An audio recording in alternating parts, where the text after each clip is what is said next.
शङ्कराचार्यं केशवं बादरायणं सूत्रभाष्यकृतौ वन्दे भगवन्तौ पुनः पुनः।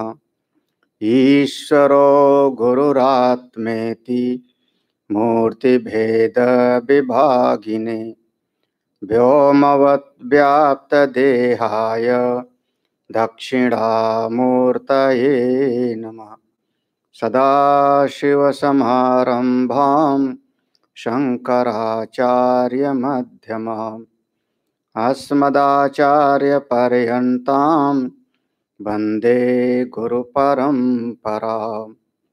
श्रुतिस्मृतिपुराणानाम् आलयं करुणालयं नमामि भगवत्पादं शङ्करं लोकशङ्करम्।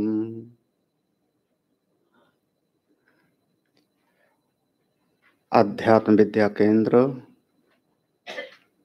इसमें पूज्यपाद स्वामी प्रेमपुरी जी महाराज को वंदन नमन।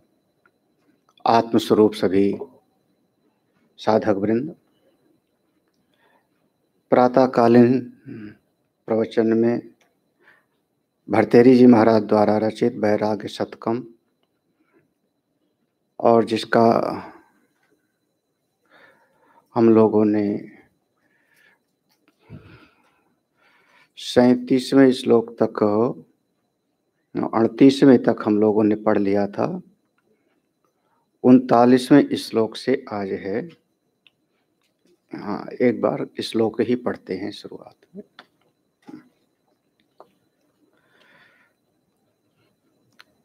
भोगा भंगुर्भृत्तयो बहुविधा तैरेव चायं भव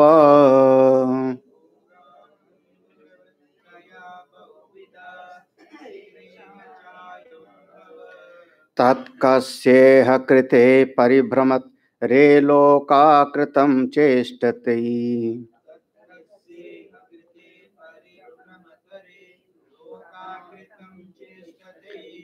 आशा पाश शतोपशान्ति विशदं चेता समाधीयताम्।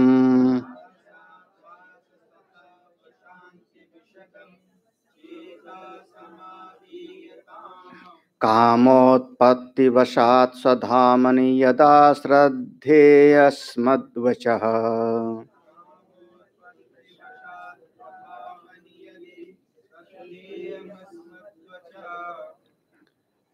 संबोधन किया, रे लोकाः, हे संसार के लोगों, हे प्रियजन साधक जन, रे लोकाः, यदि श्रद्धेयम अस्मद् वचः, यदि श्रद्धेयम अस्मद् वचः, हे भाई, अगर आप हमारी बात को श्रद्धा पूर्वक स्वीकार करते हो तो, प्रेम से अगर मेरी बात को मानने के लिए आप तैयार हो तो, श्रद्धेयम अस्मद् वचः।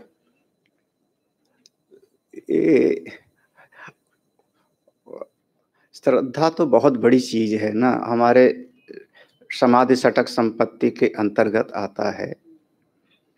श्रद्धा में तो एक शब्द कह दिया, सत्य बुद्धिया अवधारणा। शास्त्रेषु गुरुवाक्येषु सत्य बुद्धिया अवधारणा सरा श्रद्धा कथिता यथा यया वस्तु उपलब्ध है। शास्त्र के वचन में, सदगुरु के वचन में सत्य बुद्धि से उसको धारण कर लो। उतनी श्रद्धा हो, उतनी श्रद्धा हो, स्वीकृति। जितना एक छोटा बच्चा विद्यालय में जाता है तो उसका अपने टीचर के प्रति होता है। वहां पर जैसे उसके टीचर ने पढ़ाया, और पहली दूसरी क्लास में बच्चा है, वो ज्यों का त्यों उस बात को बच्चा स्वीकार कर लेता है। अगर इतनी श्रद्धा हो, सत्य बुद्धिया, ये बहुत मुश्किल है। श्रद्धेयम अस्मद् वचः बहुत मुश्किल है, होता नहीं। हो जावे तो कोई देरी ही नहीं है। एक संत, बंगाली शरीर उनका, ज्यादा पढ़े लिखे नहीं और सीधे ब्रह्मनिष्ठ माने जाते थे। उनसे पूछा, महाराज आपको ज्ञान कैसे हुआ? आप तो कुछ ज्यादा स्वाध्याय और पढ़ने वढ़ने में नहीं रहे, कैसे ज्ञान हुआ? तो उन्होंने बड़े प्यार से कहा, हमारे गुरुजी ने कहा कि तुम आत्मा हो। गुरुजी ने हमको बताया कि तुम सच्चिदानंद हो और मैंने मान लिया, मैं सच्चिदानंद ब्रह्म हूं। अब बताओ, वो समाज में प्रतिष्ठित थे, आपको किसी ने बताया ना कि तुम नाना हो, मौसी हो, दादा हो, आपने मानी तो लिया, आपने तो मानी तो लिया ना। आपको किसी ने बता दिया कि हमारी नाक है, इसको कान कहते हैं, मानी तो लिया ना, स्वीकृति तो है। अब जैसे इस जगत में तमाम चीजों की स्वीकृति है, ऐसे अपने स्वरूप की स्वीकृति क्यों नहीं? रे लोकाः, हे संसार के प्राणी, यदि श्रद्धेयम अस्मद वचः, अगर मेरी बात पर श्रद्धा है तो स्वीकार करो। क्या स्वीकार करो? यहां पर अब ऊपर से देखना, भोगा भंगुर वृत्तयो, ये संसार के जितने भोग हैं वो सब क्षणभंगुर हैं, देखते देखते बदल जाने वाले हैं। और बहुविधा तैहि एव चा अयम भव, अयम भव ये सारा का सारा संसार, ये सारा का सारा लोक उन्हीं क्षण भंग बहुविधा, उन्हीं क्षण भंगुर भोगों के द्वारा ही व्याप्त है। यह जो भव सागर है, यह जो समाज है, इसमें वही वस्तुएं इसमें समाई हुई हैं जो क्षण भंगुर है। तो भोगा भंगुर वृत्तया, संसार की हर वस्तुएं देखते देखते बदल जाती है। अब देखते देखते ही तो है। हमको जब हम आए तो उसके दूसरे दिन ही गिरीश भाई ने कहा, स्वामी जी वो समय था जब हाल भरा रहता था, ऐसे बताया, हाल भरा रहता था। धीरे धीरे समय हुआ, जो पुराने लोग थे वो तो एक एक करके जो है चले जाते हैं, नया समाज फिर जुड़ता कम है। हाँ, तो ऐसा बोला। तो देखते देखते बदल गया कि नहीं? देखते देखते परिस्थितियां बदल गई, व्यवस्थाएं बदल गए, लोगों का मन बदल गया, यहां तक कि पहनने और खाने के तरीके बदल गए। तो भोगा भंगुर, सब का सब क्षण भंगुर है, सब क्षण भंगुर है, बदल रहा है। और उन्हीं चीजों से सारा का सारा समाज व्याप्त है। बहुविधा तैहि एव, उन्हीं चीजों से, उन्हीं चीजों, कौन? क्षण क्षण में बदलने वाली चीजों से ये भरा है। तो कह रहे हैं, हे भाई देखो, तात कस्य इह कृते परिभ्रमतः, हे भाई फिर काय के लिए इस जगत में घूम रहे हो? कस्य इह माने इस लोक में जो लोक क्षणभंगुर ही है, उसमें फिर क्यों आप भटक रहे हो? परिभ्रमता, ये तो लगता है हमारे ऊपर लागू हो रहा है। क्यों भटक रहे हो? एक जगह बैठो गंगा जी के किनारे, बढ़िया स्थान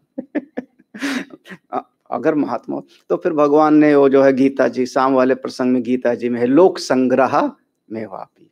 फिर वो कहते हैं भाई सन्यासी हो तो तुम भी बैठो मत, क्योंकि चलते रहो, चरई वैद चरई वैद। हाँ, नहीं तो हाँ, हे भाई क्यों ये कृते परिभ्रमता, क्यों यहाँ पर भटक रहे हो? कभी यहाँ, कभी वहां, कभी वहां, कभी वहां।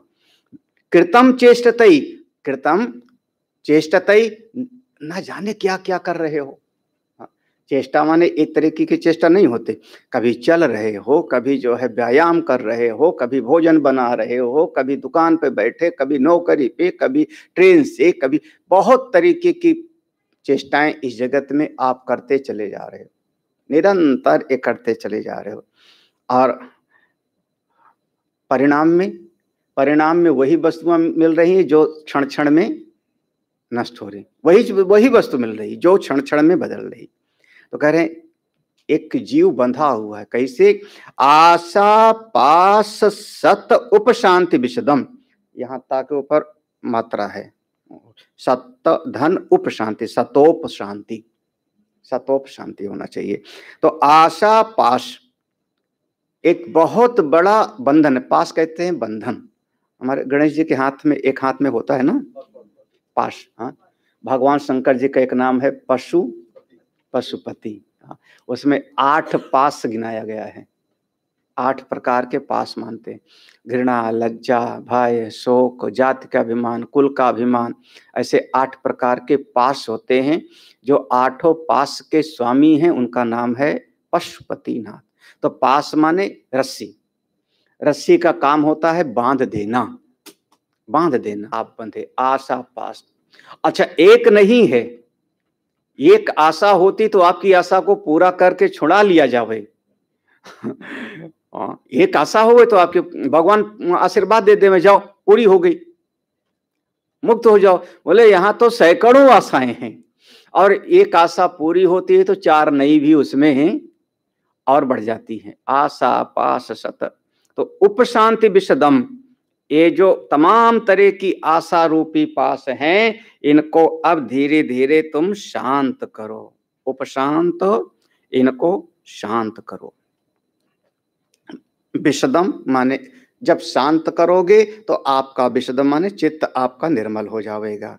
ऐसे चित्त को समाधियताम, ये आशा रूपी सैकड़ों बंधनों से अपने मन को शांत करो और अपने चित्त को समाधि में, ध्यान में लाने का प्रयास करो। ऐसा आप साधन करो।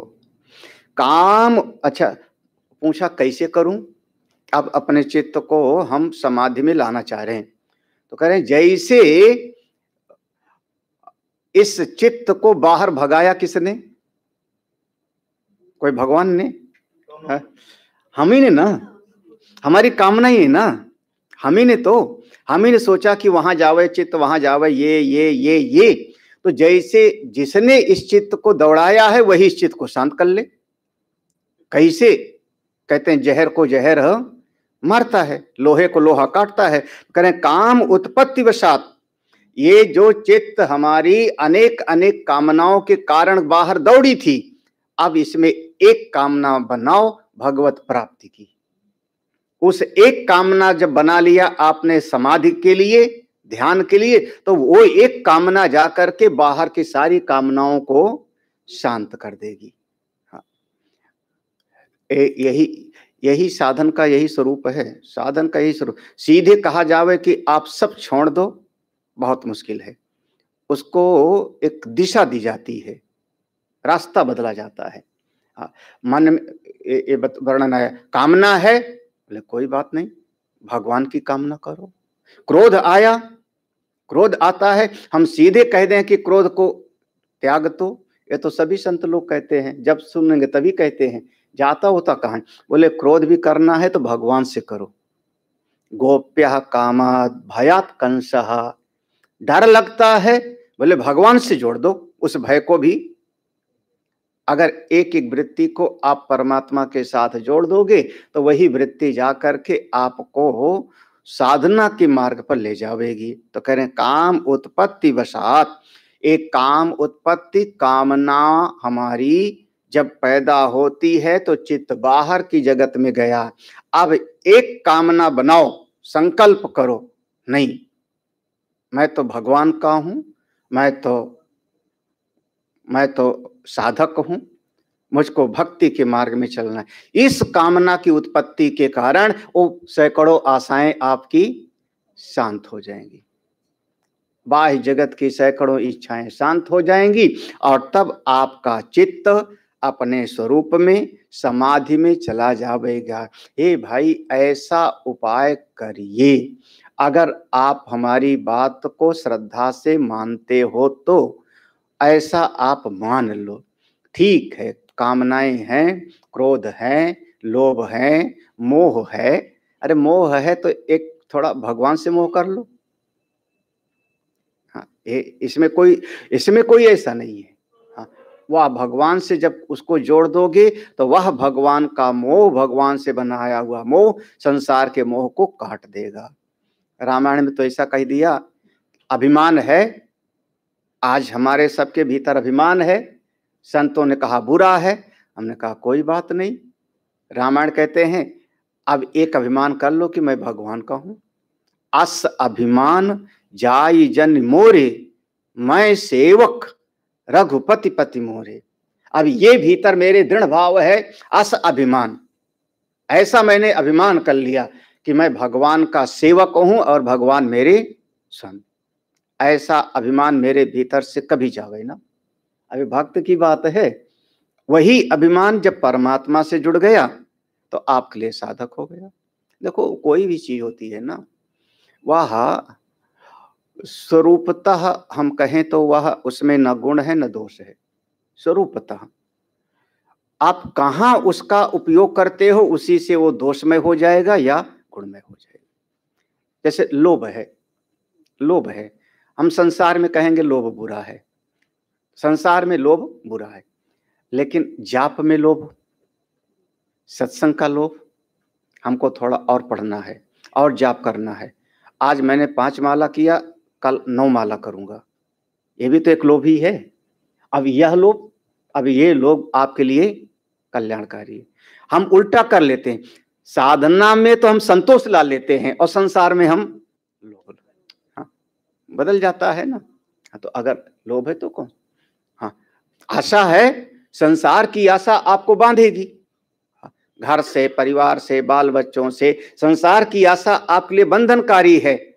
आशा बना लो कि हम इस मार्ग पर हैं तो कभी न कभी भगवान तो हमसे कभी न कभी तो दर्शन हो गए, कभी न कभी तो मिलेंगी। अरे आज नहीं तो कभी न कभी तो मैं अपने आत्म स्वरूप में पहुंचूंगा ही पहुंचूंगा, कभी न कभी तो अपने स्वरूप का अनुभव करूंगा, कभी न कभी तो आशा है, तभी तो कोई ना कोई साधक लगा हुआ है।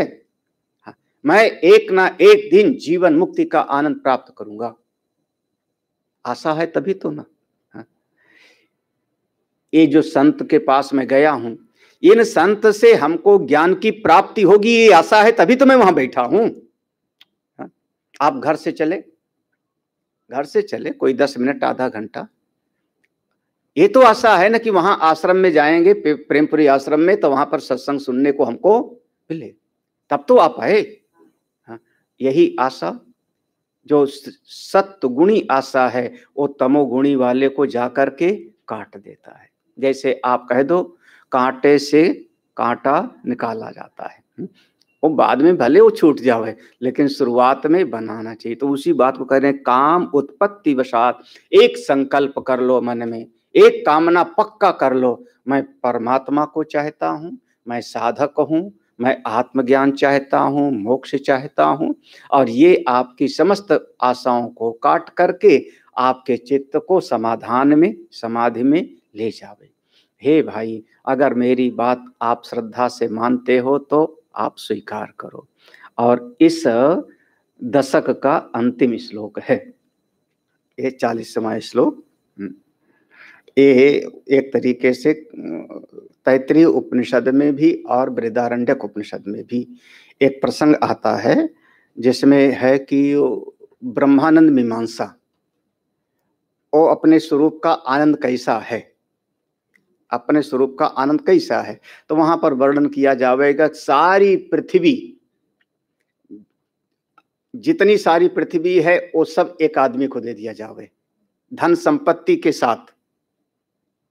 पूछा अगर सारी पृथ्वी मिल जावे और उसके शरीर में तख्ते ही ना होवे तो कहते आशिष्ठो दृढ़िष्ठो बलिष्ठ, उसका शरीर भी स्वस्थ होवे, बलिष्ठ होवे, निष्कंटक दे दिया जावे, तो ये पूरा का पूरा जितना उसका सुख है वो एक आना, एक यूनिट, सारी पृथ्वी का साम्राज्य, शरीर उसका स्वस्थ निष्कंटक सब मिल जावे तो वह एक यूनिट सुख। फिर वहां अब ऐसे ऐसे जोड़ा जाएगा, ऐसे 100 लोगों का आनंद फिर उनका होगा, फिर उससे 100 गुना आनंद उनका होता है, इस प्रकार से। तो उसी सिद्धांत को यहाँ पर दूसरे शब्दों में ला करके रखा है। ब्रह्म इंद्रादि मरुद गणांस तृणकरणान यत्र स्थितो मन्यसे,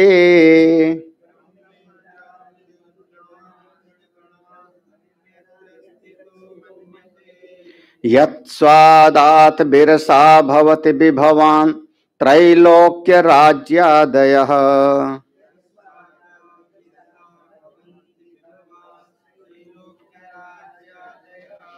भोगा कोपि सवैक परमो नित्य उदितो जृंभते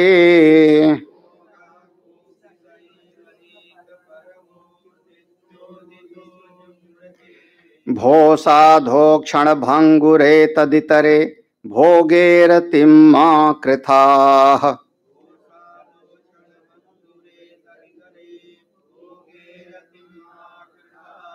भो साधो, हे साधुजन, हे साधक जन।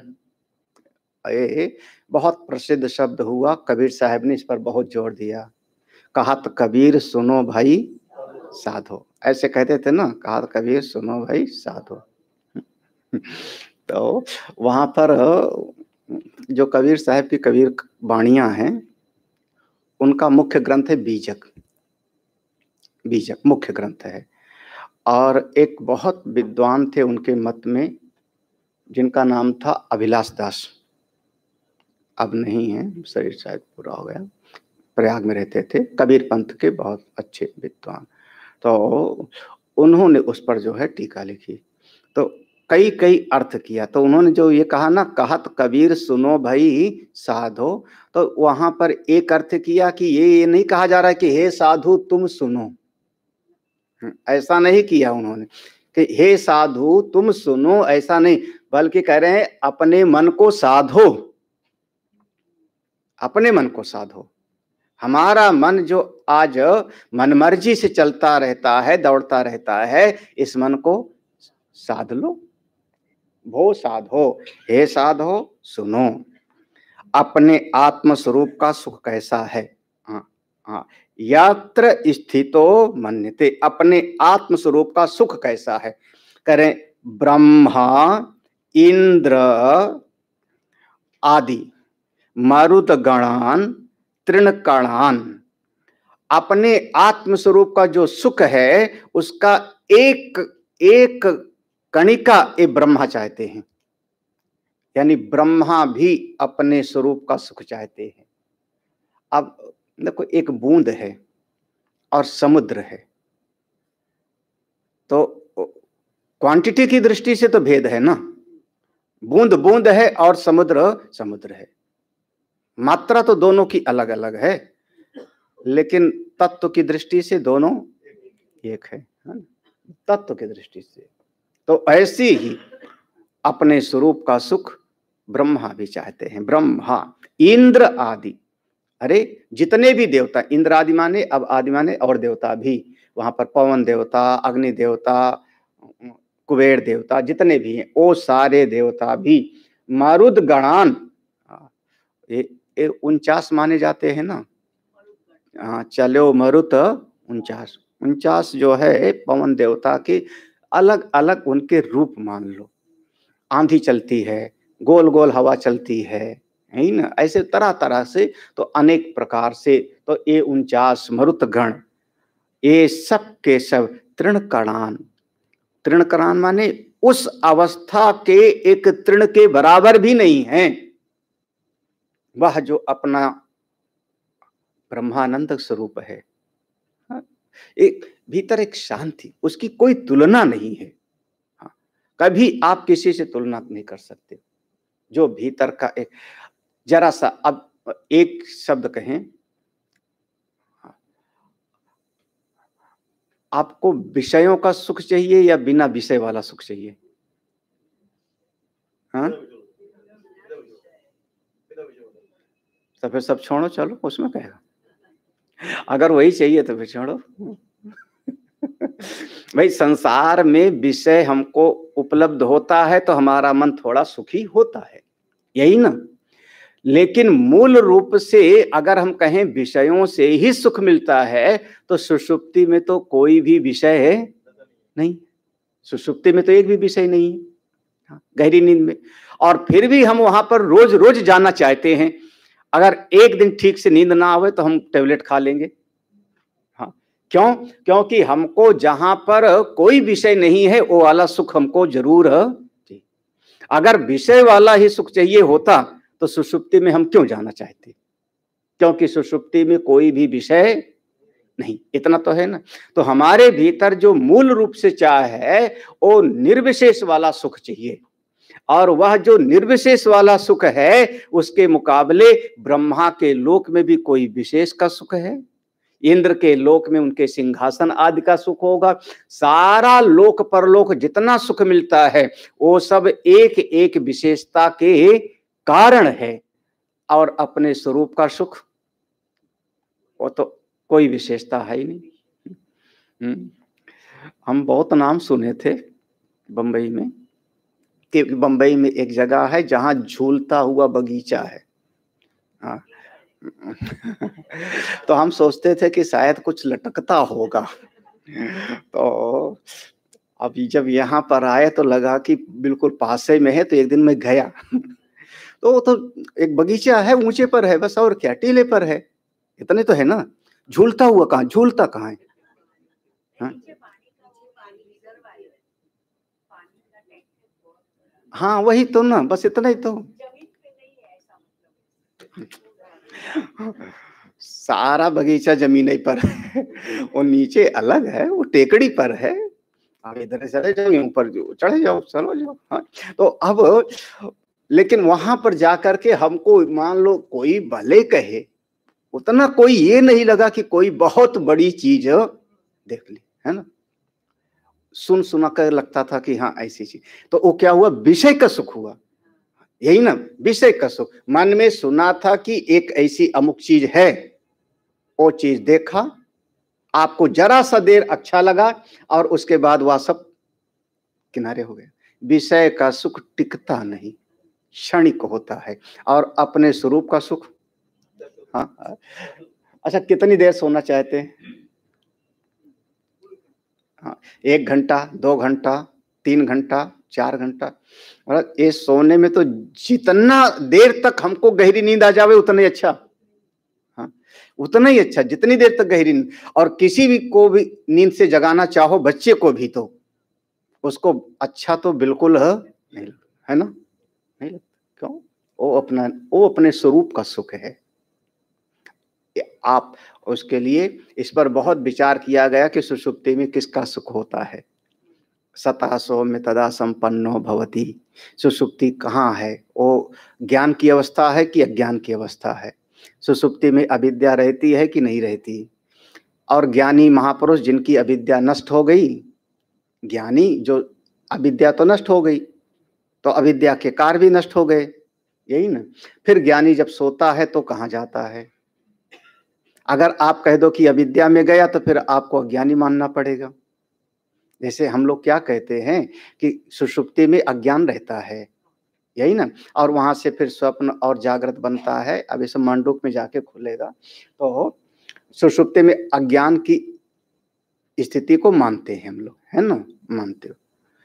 ज्ञानी किसको बोला आपने? जिनका अज्ञान मिट गया ब्रह्म ज्ञान से, अखंडाकार वृत्ति से ज्ञान मिट गया। हाँ, तत्काल वो उन्हीं को तत्व ज्ञानी कहोगे। अच्छा अब वो भी सोएंगे कि नहीं? उनका शरीर सोएगा कि नहीं? कहाँ जाते हैं फिर वो?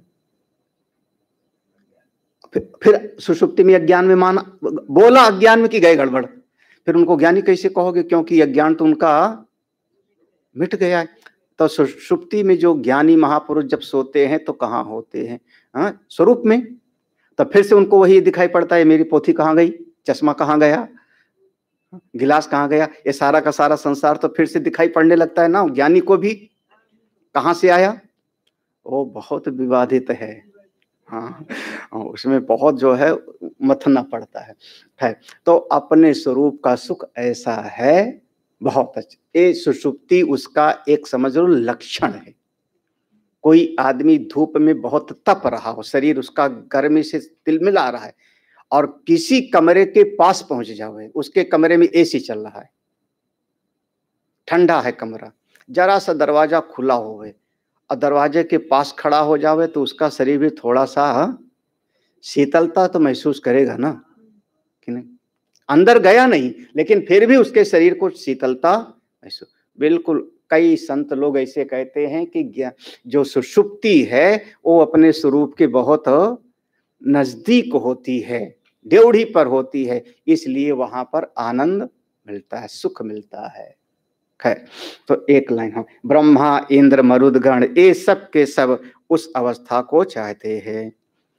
यत स्वादात बिरसा भवंती, यत स्वादात, जिसका एक बार स्वाद मिल जावे, एक बार स्वाद मिल जावे तो बिरसा भवंति विभवाः, ये संसार के सारे रस विरस हो जाते हैं।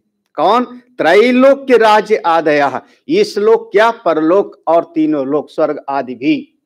एक बार आत्म सुख मिल जावे तो ये सारे सुख में फिर उसको कोई आनंद दिखता नहीं, जिसके लिए सब लोग लगे रहते हैं, जिसके लिए सब लोग जो है दौड़े आते हैं। सब का सब मतलब है, कोई चीज है, ठीक है, बच्चे खेल रहे हैं, आपको उसमें कोई, छोटा बच्चा है, हमारे हरिद्वार में जब आते हैं छोटे बच्चे यात्रियों के साथ में और गंगा जी किनारे गए ना, तो गंगा जी किनारे छोटे छोटे छोटे छोटे बहुत सारे भगवान होते, शंकर जी पत्थर, वो बच्चों को अच्छा लगता है, सब उठा उठा के जेब में भर लेते हैं चिकने चिकने से बिल्कुल। अब माँ बाप को उसमें कौन सा रस है, बल्कि माँ बाप तो निकाल के उसकी जेब से फेंकना चाहते। बच्चे हैं, किसी चीज में उनको रस आ रहा है, खेल रहे हैं, बड़ों को उसमें कोई उसमें उनको लेना देना नहीं। ठीक है, बच्चे हैं, खेलो। हाँ। और ये बहुत सारे बच्चे घर घरौंदा खेल रहे हैं, आप भी कहते हो जाओ खेलो, थोड़ा हमारा पीछा छूटे, लेकिन आप उस खेल में कोई रस नहीं लोगे ना। ऐसे ही जो तत्ववेत्ता लोग हैं, फिर देखते हैं हाँ ठीक है, खेल लो खेल लो खेल लो, जाओ खेल रहे, बच्चे हैं खेल रहे हैं, सब खेलो। चलिए, भोगा को अपि सएव एक परमः नित्य उदिते जिम्रते। अरे असली भोग कौन है? भोगा कह अपि, इस जगत में असली भोग कौन सा है? स एव एक परमः, असल में वही अपने परमानंद स्वरूप का ही असली भोग है। भोगा कह अपि, कौन वास्तविक भोग है? स एव एकः, बस वो तो एक ही है। और सुख तो हमेशा अपने भीतर से आता है, बाहर के विषय तो केवल आलंबन बन जाते हैं, बाह्य विषय आलंबन बन जाता है। वास्तविक सुख तो अपने भीतर वाला ही प्रकट होता है, वही वाला है। नित्य उदितो जृंभते, नित्य उदिते। अच्छा, अपने भीतर वाला सुख कैसा है? हाँ भाई, कहीं से उसको अगर लाना होवे तो उसमें समस्या है, कोई वस्तु होवे तो कोई छीन ले गया तो सुख गया। अपने भीतर का सुख ना लाना है, ना कोई वस्तु से है, वो तो पहले से ही विराजमान है और कभी छोड़ने वाला भी आपका साथ नहीं, तो वो अपना स्वरूप। तो हे साधो, भो साधो, हे साधो, क्षण भंगुरे तद इतरे, तो अपने उसी स्वरूप में स्थित हो। क्षण भंगुरे, अपने स्वरूप से इतर, तद इतरे, अपने स्वरूप से इतर अलग, या जो क्षण क्षण में बदलने वाले हैं। रतिमा कृथा, इसमें बहुत ज्यादा जाके चिपको मत। कृथा माने वो जैसे आप क्या कहते हो, कृथा देहाती भाषा में कथरी में बोलूं, दो फटे फटे पुराने को सुई से आपने जोड़ दिया ना, जोड़ दिया तो वो उसी में चिपक गया ना। तो ऐसे इस संसार में बहुत ज्यादा आप जाकर आसक्त मत हो, बहुत ज्यादा जाकर के चिपको मत। रतिमा, रति माने संसार में बहुत ज्यादा रति मत करो। रति कहाँ पर? शायद अभी कहाँ उसमें आया था, गीता जी में।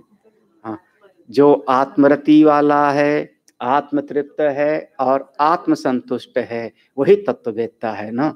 तो इस संसार की रति मिटे, आत्मरति हो जावे, यही साधना है। यहाँ पर ये चौथा दशक पूरा हुआ और पांचवा दशक है ना, इसके बाद पांचवा दशक है। तो चौथे दशक में था कि ये भोग कितने क्षणिक है। एक पांचवें दशक में प्रवेश करने के पहले एक मन में है दृष्टांत देने का। आगे है काल महिमा, काल की महिमा देखो। यह जो भोग का पूरा वर्णन किया, किसी साइंटिस्ट ने, ये सुना था हमने कि उसने एक प्रयोग किया। स्टोव लिया दो, दोनों स्टोव को जलाया और उसके ऊपर भगोना रख दिया, पानी रख दिया गर्म करने के लिए। तो जब एक स्टोव में सबसे ज़्यादा कहते हैं शरीर की जो सहन शक्ति को बढ़ाने का काम मेढक कर लेता है। मंडूक, मेढक, उसके भीतर ऐसी शक्ति, वो 5-6 महीना ज़मीन में दबा रहता है। उसके भीतर कुछ ऐसा है, एनर्जी इकट्ठा कर लेगा 5-6 महीना, बरसात होता है तो निकलता है। तो वो एक उस भगोने में मेढक रख दिया और बहुत धीरे-धीरे गरम करने लगा और दूसरे वाले पर खूब गरम होने लगा। जब खूब पानी गरम होने लगा तो उसमें फिर एक दूसरा मेढक डाला। तो जब पानी गरम हो गया था तब मेढक डाला। जैसे उस मेढक को गर्माहट लगी, वो मेढक उछल करके बाहर आ गया।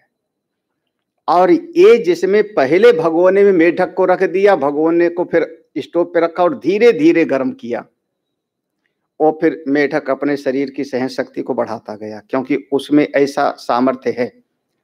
थोड़ा पानी और गर्म हुआ, धीरे से और बढ़ा लिया, थोड़ा पानी और गर्म हुआ और बढ़ा लिया, और गर्म हुआ और बढ़ा लिया। अंत में वो मेढक जब पानी बहुत गर्म हो गया तो उसी में मर गया, उछल के निकल नहीं पाया। दोनों हैं। वो धीरे-धीरे सहन शक्ति को बढ़ाता गया, मर गया और उसको अचानक डाला तो उछल गया। कौन सी श्रेणी वाले हैं हम लोग? हाँ। कौन से श्रेणी वाले? भाई हमारे पूज्यपाद गोस्वामी तुलसीदास जी को भी एक ही शब्द तो सुनने को मिला था, वो भी कोई गाली नहीं दिया था उसने, गाली नहीं दिया था। रात में चले आए हो, हाँ, सवेरे घर के लोग देखेंगे कैसे लगेगा सबको। तब उसने इतने कहा कि जितना हाड़ मांस के शरीर से प्रेम करते उतना भगवान से करते तो भगवान मिल जाते। इसमें कोई गाली थी? हाँ, और इतनी सी बात उनको दिल में लग गई ना, इतनी सी बात, और कहाँ से कहाँ पहुंच गए। अब तो लोग पिटते भी हैं फिर भी नहीं बदलते। तो बताओ कैसी स्थिति है, क्यों ऐसा? क्योंकि अब क्या हुआ कि वो सहन शक्ति को बढ़ाते जाते हैं, थोड़ा बढ़ो बढ़ो बढ़ो बढ़ो। वो अचानक किसी को मिलता है जब, तो उससे एक झटके में किनारे हो सकता है। हाँ, टूट भी सकता है। जैसे अब उसका कभी अपमान नहीं हुआ, अचानक अपमान मिलेगा तो मर भी सकता है, सुसाइड भी कर सकता है, हो सकता है भगवान की तरफ भी बढ़ चले। दोनों बातें संभावनाएं हैं। हाँ, और जिसको मान लो कोई रिक्शा वाले को रोजे पुलिस वाला डंडा फटकारता है, उधर चलो, तो उसका रोजे अपमान हो रहा है, तो उसको एक बात भी किसी ने गाली दे दिया तो उसको ज्यादा फर्क नहीं पड़ता। ये देखो धीरे धीरे धीरे धीरे धीरे धीरे हमारे भीतर उसको सहने की आदत पड़ जाती। लगभग इस संसार में लगभग जीव जितने हैं वो सहन शक्ति को बढ़ाते जाते हैं। सहन शक्ति कोई बात नहीं, अब नदी में आए हैं तो कपड़े तो गीले होंगे ही, संसार में थोड़ा सुख भी होगा और थोड़ा दुख भी होगा, ऐसे सहते सहते सहते सहते और एक दिन जीवन पूरा समाप्त हो जाता है ना। नहीं तो है, एक दिन पूरा समाप्त हो जाता है। जिसको अचानक दिखाई पड़ता है वो एक नहीं कई कई ऐसे दृष्टांत हमारे चित्त में आते हैं। भगवान शंकराचार्य जी का दृष्टांत सुना है ना। हाँ, सभी के तो परिवार में किसी न किसी की मृत्यु होती है। उनके तो बहुत छोटी सी आयु में पिताजी का शरीर छूटा। पिताजी ने एक श्लोक याद कराया था, आकाशात पतितम तोयम यथा गच्छति सागरम। ये पिताजी ने याद कराया था। उस समय 3-4 वर्ष की अवस्था थी। वो देखा मृत्यु को। उसके बाद जिन गुरुजी के साथ पढ़ते थे, गुरुजी के यहाँ पे, उनके आचार्य जी का शरीर छूटने लगा छोटी सी आयु में। बस उतने में बात जो है चित्त में बैठ गई। हाँ, पूछा उनसे अंतिम समय में, इस मृत्यु से बचने का क्या उपाय है? और गुरुजी के मुख से निकला, संन्यास रेव। और उसके बाद उनका शरीर छूट गया और वहां से चित्त में बैठ गया कि मुझको संन्यास लेना है। वो चित्त में बैठा हुआ। ये 2 मृत्यु की घटनाएं देखी, पिताजी की और अपने आचार्य की, और उसके बाद फिर अपनी माँ से कहते हैं कि संन्यास लूंगा। आगे की घटना आप लोग जानते हो। नहीं? महात्मा बुद्ध के जीवन की घटना सुना है, जीवन में कभी बुढ़ा नहीं देखा था, बीमार नहीं देखा था, मृत्यु वाले मरे हुए को नहीं देखा था, ऐसे पिताजी ने व्यवस्था कर रहे, अचानक देखा तो जीवन में एक बदलाव आया ना। हम लोग रोज देखते हैं तो कोई ज्यादा फर्क नहीं, सही कहूं तो वही वाला मेढक है, अब कौन वाला समझना। हाँ, तो चलो अगला श्लोक पढ़ते हैं। काल, काल की महिमा आगे कहते हैं। 41वां होगा। सा रम्या नगरी महान संपति सामंत चक्रम च ततो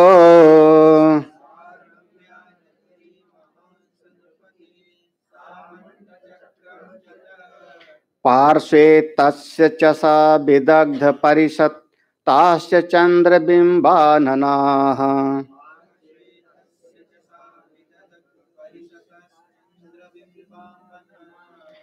उद्वृत्ता स राजपुत्र निवह ते बंदिनस्ता कथाः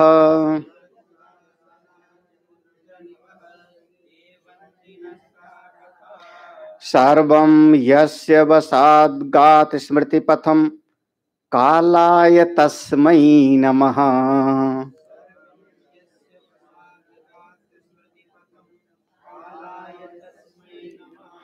अब भर्तृहरि महाराज जी का कुछ अनुभव समझो, क्योंकि जब राजा थे तो कई राजाओं से इनका युद्ध हुआ होगा, कई राजाओं को उन्होंने बनते बिगड़ते भी देखा होगा, ये इनके जीवन के अनुभव हैं। तो यहाँ पर कहते हैं कालाय तस्मै नमः, हे काल देवता तुमको नमस्कार है, क्या महिमा है तुम्हारी। आप कौन सा देवता हो गए? भगवान ने गीता जी में यही कहा, कालो अस्मि। अर्जुन ने पूछा आप कौन हैं, तो भगवान ने कहा मैं काल हूं। हाँ, लोक क्षयकृत प्रवृद्धा, सारे जगत को इस समय समाप्त करने के लिए तैयार हूं। तो एक काल कैसा है? करें सारम्या नगरी महान, कोई एक सम्राट था जिसके पास में बहुत सुंदर शोभायमान एक नगरी, सारम्या नगरी, रम्या माने रमणी, जहां पर जाकर के अच्छा लग ले, ऐसी सुंदर सी नगरी, वहां का एक सम्राट है। और कैसा है नृपति? वो नृपति, वो राजा कैसा है? सामंत चक्रम चतत, उसके चारों तरफ बड़े बड़े छोटे छोटे राजा चारों तरफ बैठ करके उसको जो है प्रणाम कर रहे हैं, कर दे रहे हैं। इसको जैसे राजसूय यज्ञ होता था, अब ले आओ धर्मराज युधिष्ठिर का, कैसा उनका राजमहल था कि वहां देवता लोग भी उसको देख करके मोहित हो रहे थे। हस्तिनापुर कम नहीं था, लेकिन दुर्योधन और राजसूय यज्ञ में ही जाकर के उसकी बुद्धि और ज्यादा जली थी कि इनको दिया गया था जल बन खांडोबन, इन्होंने इसको बना डाला इंद्रप्रस्थ। वहां पर एक सभा बनाई, वो सभा ऐसी, प्रजा ऐसी। वो राजसूय यज्ञ के बारे में बहुत पढ़ना चाहिए, एक बार हमने कभी महाभारत भी सुनाया था थोड़े दिनों में। तो वो होता क्या है, वो राजसूय यज्ञ में अच्छी घटनाएं भी हुई, बुरी घटनाएं भी हुई, वहां सब थे। तो दुर्योधन को खजांची का काम सौंपा गया था, कोषाध्यक्ष का, और तुम सबको कोई ना कोई यज्ञ में काम करना चाहिए ना, तो तुम यहाँ पर जो है जो जो राजा लोग कर लेके आएंगे वो संभाल संभाल के रखना, कहाँ कहाँ किसने। और उसके बाद फिर जैसे भीम को रसोइये का मुख्य रसोइया, सबको अपना अपना काम, भगवान ने अपना 2 काम लिया था, एक संतों के चरण धोना और उनकी जूठी, वो राजसूय यज्ञ में सारी घटनाएं हुई थी। हाँ, और फिर वहां पर कर्ण को कौन सा काम दिया जावे, तो कर्ण को दानाध्यक्ष का पद दिया गया था। तो वहां पर उस सभा में बहुत बड़ी बड़ी चीजें हुई थी। तो उस समय जब राजा लोग आते थे और सम्राट को भेंट सामग्री देते थे, तो जब लेके रखवाता था ये, तो वहां से इसको जलन पैदा हुई, इनके पास इतनी संपत्ति। बाद में जब हस्तिनापुर गया तो बहुत बोला था धृतराष्ट्र से, इनकी इतनी संपत्ति कहां से आ गई। तो जिन महाराजा युधिष्ठिर का अभी राजसूय यज्ञ हुआ, मूर्धा अभिषेक किया गया, महारानी द्रौपदी, अगले क्षण क्या घटना होती है? वन में चले जाओ, यही तो ना, और उस समय उनके राज्य में कोई एक ही नहीं, बड़े बड़े राजा लोग भी कर देने के लिए आए थे। और जो एक राजा नहीं आया, कौन था? जरासंध। उसको भगवान मार करके फिर उसके बेटे फिर आए थे कर दे करके। जरासंध का वध वहां पर हुआ था, क्योंकि सब राजा अगर कर नहीं देंगे तो राजसूय यज्ञ उनका पूरा नहीं। तो सामंत चक्रम माने छोटे मोटे सारे राजा उनके अधीन, सब के सब बैठे हैं और उस राजा की जय जयकार हो रही है। महाराज आपकी जय हो, जय हो। अच्छा, अब वो राजा के पास बहुत सुंदर नगर है, अनेक छोटे मोटे राजा हैं, और पार्श्वे तस्य चसा विदग्ध परिषाद। भाई अब बहुत तो कुछ होवे, लेकिन शोभा तो तब होती है जब कोई विद्वान आपका सम्मान करे। विद्वान सर्वत्र, आपकी बात को जो बड़े बड़े विद्वान हैं वो कैसा समझते हैं। नहीं तो अब 10 ना समझ लोग आपको एक डिग्री दे दे में, सर्टिफिकेट दे दे में, आप वकील हो गए, किसका सर्टिफिकेट चाहिए? 50 गांव के लोग इकट्ठा कर लो मोहल्ले के, वो कह दें तुम वकील हो, वो काम आवेगा? या वहां विश्वविद्यालय से आपको मिले, वो काम आवेगा? वहां एक आदमी ने आपको पकड़ाया, प्रिंसिपल ने, वो आपके काम का है ना। तो विद्वत समाज अगर आपका जो है वो गुणगान करता है तो वही कह रहे, पार्श्वे तस्य च, चारों तरफ उनके पास में विदग्ध परिषद, विदग्ध बड़े बड़े विद्वान लोग, जिनकी जो है आसु कवि हैं, ऐसे चारों तरफ विद्वान लोग विराजमान हैं। महाराजा दशरथ की सभा में 7 ऋषि लोग विराजमान होते थे। वाल्मीकि रामायण में वहां 7 ऋषियों का नाम आता है। हम लोग एक जैसे गुरुदेव वशिष्ठ का नाम सुनते हैं, उनकी ऐसे हमारे यहाँ एक ऐसा था कि 9 रत्न हुआ करते थे, राजा भोज और कईयों के कालिदास वगैरह विद्वान हो तब तो बड़ी बात है। हाँ अच्छा, इसके साथ तास चंद्र बिंबानना, हाँ, सब होवे और रानी ना होवे तो बताओ। राजा है ना, नगरी है, बड़े बड़े छोटे छोटे राजा लोग सम्मान कर रहे हैं, विद्वानों की सभा है, रानी नहीं तो? बोले नहीं, ऐसी नहीं है यहाँ पे। ताश्च चंद्र बिंबामना, चंद्रमुखी सुंदर सुंदर अप्सराओं जैसी अनेकानेक उनके पास सुंदरियां भी हैं, सब है। अब सब हैं, एक संतान ना हो तो, संतान ना हो राजा के यहाँ तो बताओ। हमारे एक बार भूपति मन माही भई गलानी मोर, भई गलानी माने, गलानी माने चिंता हुई, दुख हुआ। कहते उद्वृत्ता स राजपुत्र निबहा, उद्वृत्ता, उद्वृत्ता माने जो थोड़ा सा, ये शब्द ऐसा है ना,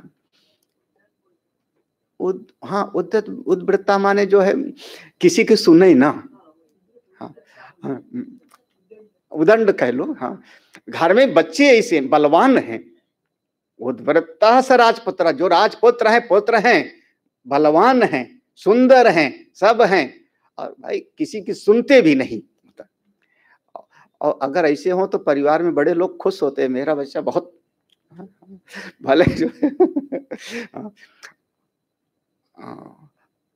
अच्छा, घर में 2 बच्चे हों, छोटे छोटे 4-4 साल के 2 बच्चे हैं घर में, एक बच्चा दिन भर इधर से उधर दौड़े, कभी कुर्सी पर, कभी ये कभी, दूसरा बच्चा सवेरे से शाम तक बैठ के ध्यान करे, कौन आपको ज्यादा अच्छा लगेगा?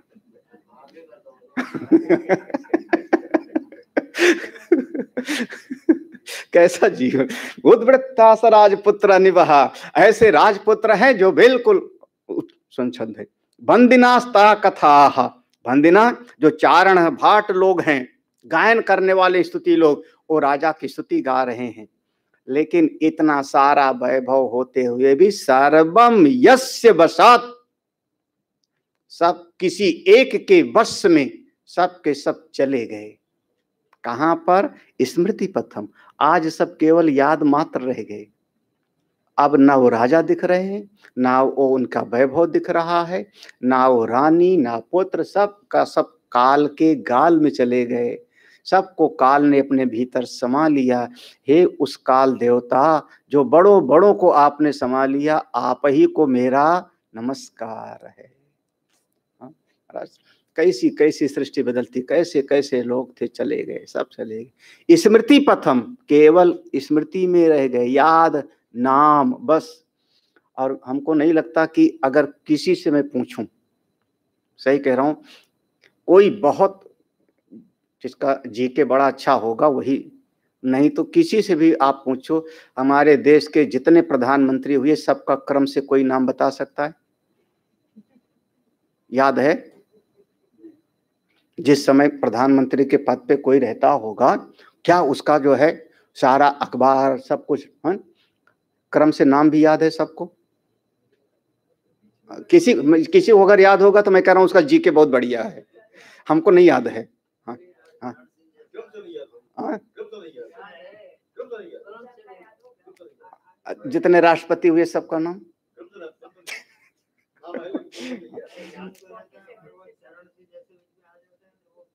छूट जाता है ना, तो फिर हाँ क्यों क्यों प्रधानमंत्री में बीच में गुलजारी लाल नंदा आएंगे तब तभी गड़बड़ होगी। मैं जानता तो वही गड़बड़ करोगे, है ना, वही गड़बड़ करोगे। चलो तो कैसा है, सब के सब स्मृति मात्र रह गए ना। तो हे काल देवता आप ही को नमन। एक श्लोक और पढ़ते हैं। ये काल देवता कौन है? बोले बहुत बढ़िया जुआरी हैं। हाँ, जुआ खेलने के लिए वो बनता है ना एक, जैसे चौपड़, ऐसे और ऐसे होता था चौपड़, तो उसमें घर बने होते थे, उसमें एक ऐसे ऐसे, अरे आप लोगों ने शकुनी को तो देखा होगा टीवी में। हाँ वो जुआरी था, तो ऐसे जो है वो ऐसे ऐसे हिलाया डाला, फिर गोटियां होती थी, तो बिल्कुल वही दृष्टांत लेकर के आए। राजा लोग पहले ऐसे खेलते थे, अब उनके जमाने में ताश नहीं था, टीवी नहीं था, तो ये वाला ऐसे तो बढ़िया। यत्र अनेका क्वचिदप गृहे तत्र तिष्ठत् अथैको,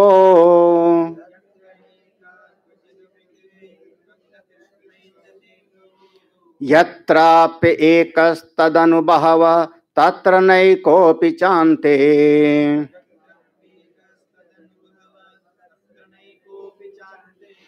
इत्थं नयौ रजनी दिवसौ लोलयन् द्वाविक्षौ,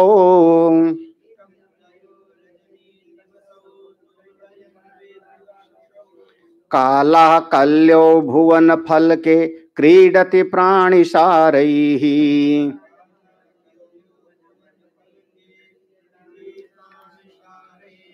यत्र अनेकः क्वचिद अपि गृहे, जैसे वहां पर छोटे छोटे घर बने होते हैं, तो एक घर में बहुत सारी गोटियां इकट्ठी हो गई थी एक दिन जब खेलते हैं। तो यहाँ पर काल जो है खेल रहा है, जुआ है, उसके सामने जो पासा है हिलाता है वो कौन सा है? तो कह रहे हैं द्वौ इव अक्षौ, ये जो दो कौन, रजनी और दिवस, रात और दिन, ये दो गोटियां हैं, ओ पासा, इन्हीं के माध्यम से वो खेलता है। और सारे जीव ही उसके जो है वो जैसे ऐसे हिला के डाला तो उसको घर बढ़ाते हैं ना, गोटी, हाँ वो गोटी है।